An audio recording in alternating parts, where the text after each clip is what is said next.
Okay, so what we have here is all the stuff that you would need to get going backcountry skiing or snowboarding. So we've got packs to carry gear in. We even have avalanche packs that help you float above an avalanche. Tell me how those work. Yeah, absolutely. Let me move this over here. It's kind of a big one. So the way these avalanche packs work, I'm not going to be able to deploy any today, but Yeah, you don't. essentially inside the pack itself, they've got what looks like a big balloon or parachute. And you pull a cord in the event that you were in an avalanche, and that balloon then inflates. And the idea is to try and keep you on top of the avalanche so you can float above, you don't get buried under all that snow debris and slammed up against rocks or trees and have to be dug out. You can self-extricate. And this is kind of like in the moment when you see it coming, you're not underneath it yet? Correct, yeah. As soon as you realize an avalanche has been triggered, you'd want to deploy this. Okay. And what else do we have? So we've got these guys. We also have snow shovels, which are important to dig any individual out who might be buried. And Right. do you suggest people carry those on there or on them with them? Or Yeah, absolutely. Yeah. Anytime you're in backcountry or an area where avalanches are prone, you always want to have this with you, just in the event that you need to dig someone out, because digging out with your hands isn't going to be sufficient or fast enough. So this is a really critical tool. And they are collapsible, so they actually fit in your packs pretty well. So this guy, let's see if I can actually get it to work for me. This head comes off here. And then, so that can be stored in one part of my pack, and then this part in another. And if I need to deploy this further, this guy has a really long shovel, so I don't have to work as hard.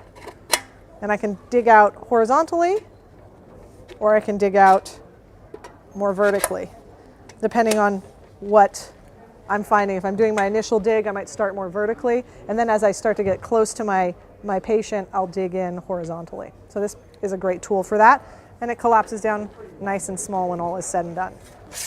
And these aren't necessarily tools for people that are going to do the bunny slopes or intermediates. Tell me who needs these. Yeah, not generally speaking. So if you're out on the slopes, what kind of experience and what kind of I guess terrain is this more suited for? Yeah, so this is really suited for either backcountry terrain outside of the resorts, where you're off kind of the main grid. So if you were, say, climbing up your own hills instead of taking the gondola up, or you take the gondola or the lift up and you go off to the backside of the resort somewhere. That's what this is really designed for. We call it backcountry, so backcountry skiing or snowboarding, where you have to worry about avalanche terrain for yourself. All right. Yep. And anything else we have? Yeah, so we also have this thing here, this long thing here. This is called a snow probe. So in the event an avalanche occurs, this is what we use if we get a signal from the beacon that I'll show you, in order to figure out where our patient might be. So we put this down. You can see it's really tall, and the reason for that is I want to be able to probe down nice and deep, because that snow might be buried under that person several feet high. So that's what this guy is for. Is that easy to travel with? Yeah, it actually collapses back down into something nice and small like this. Yeah.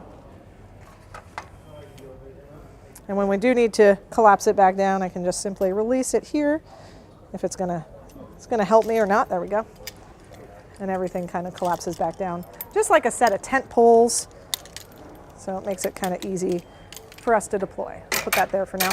The other really critical piece, if you're traveling in backcountry or avalanche terrain in the backcountry, is having an avalanche transceiver.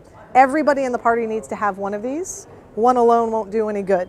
Everybody has to be trained on how to use these as well. In fact, with all this equipment, training is the key. Having the equipment is one part, but if you don't know how to use it, it's not going to do you any good when you're out in the backcountry. And how does that work?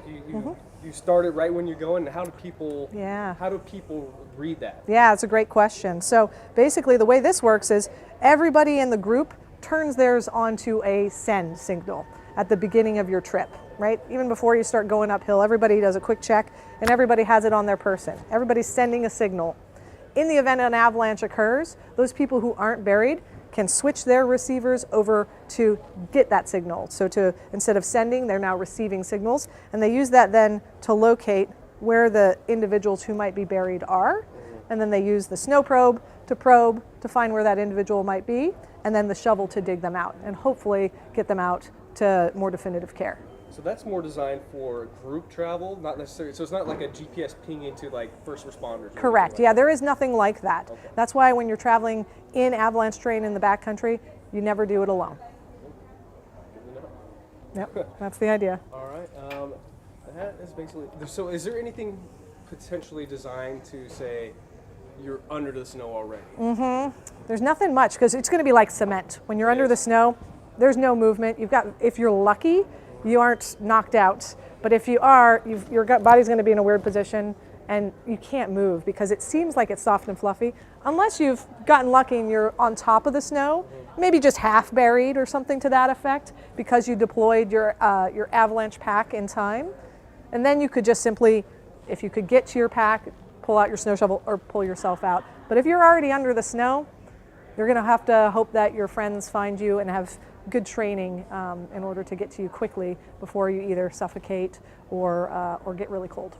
So if you're under the snow, that Won't do any deploy. good. No. Okay. I mean, it would try, but Yeah. it would burst Yeah. because it'd be like trying to deploy it inside of a, imagine if you were in a cement block and you tried to pull a balloon open, it's just going to, and then pop. Gotcha. Yeah.